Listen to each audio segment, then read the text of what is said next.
रवि नाम का एक लड़का दिल्ली की किसी फैक्ट्री में सफाई का काम किया करता था। उसके घर से फैक्ट्री करीब 5 किलोमीटर दूर थी। वो हमेशा अपनी साइकिल से ही फैक्ट्री जाता था। रोज की ही तरह आज भी वो घर से फैक्ट्री के लिए निकला। उसे रास्ते में पड़ने वाले एक चौराहे पर एक लड़की दिखी जो उसे गुस्से में घूर रही थी। लड़के ने भी उसे देखा और फिर मुंह फेरकर फैक्ट्री चला गया। अगले दिन भी सुबह वो लड़की उसी जगह पर खड़ी थी और रवि को घूर रही थी। उसने पलटकर लड़की को नहीं देखा और सीधे अपने काम पर चला गया। रोजाना इसी तरह हफ्ते भर वो लड़की चौराहे पर खड़ी होकर रवि को घूरती थी और रवि उसे अनदेखा करके फैक्ट्री चला जाता था। करीब 7 दिन बाद जब रवि फैक्ट्री जा रहा था तो उसे वो लड़की उस जगह पर खड़ी नहीं दिखी। रवि के मन में हुआ कि आखिर क्या हुआ होगा कि वो लड़की वहां नहीं है। रवि ने सोचा कि उस लड़की से कुछ पूछने या बात करने में भी डर लगता था क्योंकि वो बुरी तरह से घूरती थी। इन्हीं ख्यालों के साथ वो फैक्ट्री पहुंचा और साफ सफाई करके शाम को घर लौट गया। वो लड़की एक हफ्ते तक उस चौराहे पर नहीं दिखी। एक दिन जब शाम को वो लड़का घर पहुंचा तो उसे अपने बेड पर एक चिट्ठी दिखी। उसमें लिखा था, मेरा नाम प्रीति है। मैं तुम्हें एक हफ्ते पहले रोज एक चौराहे पर दिखती थी। कल शाम तुम वहीं पर खड़े होकर मेरा इंतजार करना।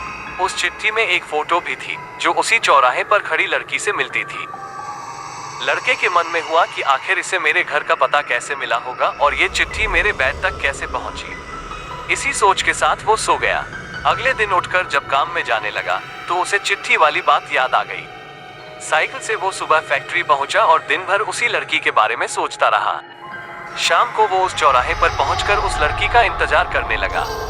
काफी देर हो गई लेकिन वो आई नहीं। रवि इंतजार करके थक गया था, इसलिए वो घर की ओर निकल गया। घर पहुंचते ही उसने सोचा कि क्यों न चिट्ठी पर लिखे हुए पते पर जाकर ही उस लड़की से मिल लिया जाए। रात होने को थी, इसलिए उसने सुबह सुबह उस लड़की के घर जाने की सोची।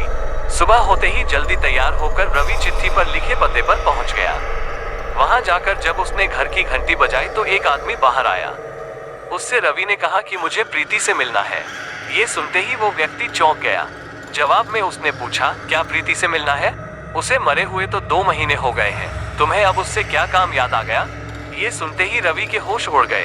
डर के मारे शरीर कांपने लगा। किसी तरह खुद को संभालकर रवि घर पहुंचा और चिट्ठी को जला दिया। उसके मन में कई तरह के सवाल उठने लगे। उसने सोचा कि वो लड़की जो मुझे रोज दिखती थी वो भूत थी। मुझे एक भूत ने चिट्ठी भेजी थी। यही सोचकर वो घर में दुबक कर बैठ गया।